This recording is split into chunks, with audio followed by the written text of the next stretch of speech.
you were interested in a lot of things as a young girl, acting and dancing. You know, when did music sort of, you know, take over and work its magic?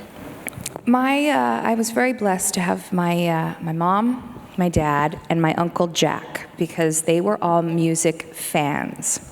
They didn't play music, but my uncle would make these cassette tapes of Name That Tune. And I remember being a little girl, and I didn't know any of the songs, and I'm so competitive, and it really bothered me. So I started listening to my parents' music. My dad's favorites were Rolling Stones and Joan Jett, you know, Jay Giles Band. My mom, old Motown, that type of thing. They actually, my Uncle Jack had season tickets to, it was called the Universal Amphitheater back then. And so once in a while, they would let me have a ticket because I was really into music. And I got to see the Four Tops and the Temps together, you know, doing that whole battle concert, which was amazing. I got to go second row to Tina Turner with my dad and hear Proud Mary and see her, and she pointed at me during Proud Mary, and my dad was really enthused about that, and so was I. And I got to see Madonna, Like a Virgin. Also, it's a big deal, my first concert, dressed in neon and lace. And, but prior to that, my mom would, she got local tickets to the local theater, and they would do all the musicals, Oklahoma, West Side Story. But once I saw Peter Pan and Annie, that was my aha moment. It was over. Once I saw kids my age doing that, I'm popping the mic, aren't I, really badly? I'll have to do that, that's the singer's trick. But once I saw that the kids were up there, my age, I said, Mommy, I can do this. I don't want to be in the audience anymore. I want to be up there. I can do it, I swear. So she believed me, and I'm very blessed to have two parents that really let me thrive artistically. I call it being a spaz child, but you know, they saw that I really love performing. I would do it without being asked, and that was it. I just emulated the whole plethora of music that was around me, and just kept me always open to just different genres. Well, as far as my musical education, I'm sure I have the least here.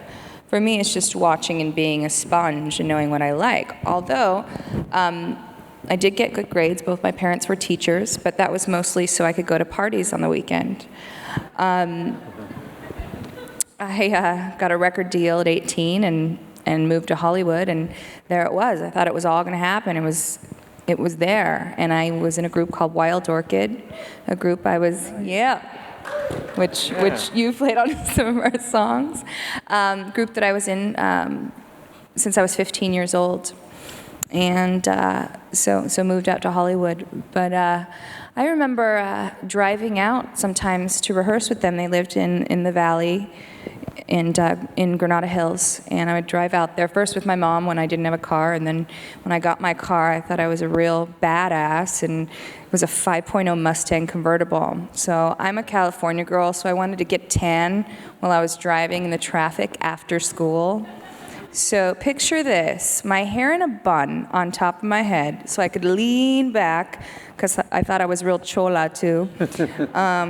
Drive like this, get a tan. At the same time, I'm keeping my eye on the road, and whatever song would come on, I would harmonize the third and the fifth and go back and forth from each one. So it was basically learning to play with my voice, right, but with no sheet music. But I could never do this now because it would be all over the news and I'd look like a maniac. But you can just picture this girl just singing harmonies, top of her lungs, trying to get a tan and leaning back. It's a ridiculous sight, but it's completely true, and I did it a lot. And I don't regret it. Well, I regret the tanning, because, you know, I've got some lines here that came from that, but that's okay, I've earned them. Yeah, so for me, that was basically it. Two of the biggest rebellious things that I've done, because I've done a lot of them, but two of the biggest ones that I regret are, my parents wanted me to do, was learning to speak Spanish, and learning to play piano. My mom took me and we went to this garage sale and we bought this big used piano and brought it home, and I was really gung-ho about it. I was gonna be this songwriter and do it all, and you know, she just wanted me to practice too much, so then that was a rebellion, and that really sucked. But now I get to work with people who have practiced and didn't give that up, and I'm so grateful for amazing musicians, and that I get to work with them is an honor for me. Okay, well, with the Ps, we have a wonderful band as well of musicians named Bucky Johnson, who are amazing and who help us shine, and they're wonderful. George Bahone, Keith Harris, who might be here. He got an award last night for I'm a Bee. He was here last night anyways. Tim Izzo, Orrin Greff, and Prince Board, so we owe a lot to them. Whenever we go in the studio, we're usually constantly in the studio, but whenever we're getting serious and we're booking the studio, we book a few rooms. We've done a lot of that in London at Metropolis Studios, and we book probably about 3 to 4 rooms, and there's usually a few people in each room working on a different song. I kind of like to flutter around and go dance around and see what's going on in each room and see if I can add to that. A lot of times, studio writing for me consists of just getting behind the mic, hearing music that I like and just saying, play it, and I'll just kind of scat through it all. Sometimes there's words, sometimes there's not. And then we listen through it back and pick the magical parts, because sometimes you hit on it, sometimes you don't. But when you're in there and you're just vibing, sometimes you hit these magical moments that, you know, you're not going to remember even the next few seconds. It's caught there, and you go, that's something. That could be something. Let's work with that. And then we'll kind of massage that and see, you know, because certain tracks lend to different type of lyrics. You know, obviously in the club, and it's a party song and all of that. But for me, the slower songs and the ballads and that type of thing, I'm completely different. I'm more of I like to go home, be in my cave, be in my corner, be completely alone in my safe zone, whether it's, you know, looking out my window at nature, or, you know, when I was living at my mom's, you know, just sitting there in my bed, you know, with the door locked, and I'm in my space, and I can journal, and I can brainstorm, and that's when I get a little bit deeper into the level of the lyric for me. So there's kind of 2 different processes of writing. And when I do the rap stuff, Will.i.am and I have such a blast doing that, because a lot of it is just jokes. That we're in the studio and we're laughing and we're like, oh, that would be funny. No, we gotta do it. We gotta really do it. So, and we put those lyrics in, and some people sometimes haven't gotten the joke, but that's okay. Maybe they will now. But you know, so a lot of it is funny, and you know, we laugh at ourselves. We're not afraid to. That's just us. We're not trying to be the serious cats. But you know, once in a while, for me, I like to be the serious person and dig a little bit deeper and get a little bit more personal, if you will, and speak on stories that have happened and that kind of push the level in, push that wall in, and get in there, really get into what's really going on down there after the club and all of that. Right. So many people in the audience today are trying to break into the business, and there's such a dizzying array of information and services and opportunities out there.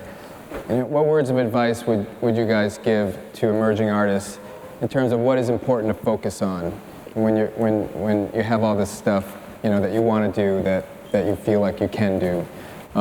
What's the important thing to focus on? Fergie, you want to start? Well, I can speak if you want to be an artist from my perspective. So much technology is available now that wasn't when I was growing up. I mean, the internet, you know, the Facebook, all of that, and getting your profile out there and building an audience. I mean, you don't have to be from Nashville, LA, or New York anymore. You can be from anywhere.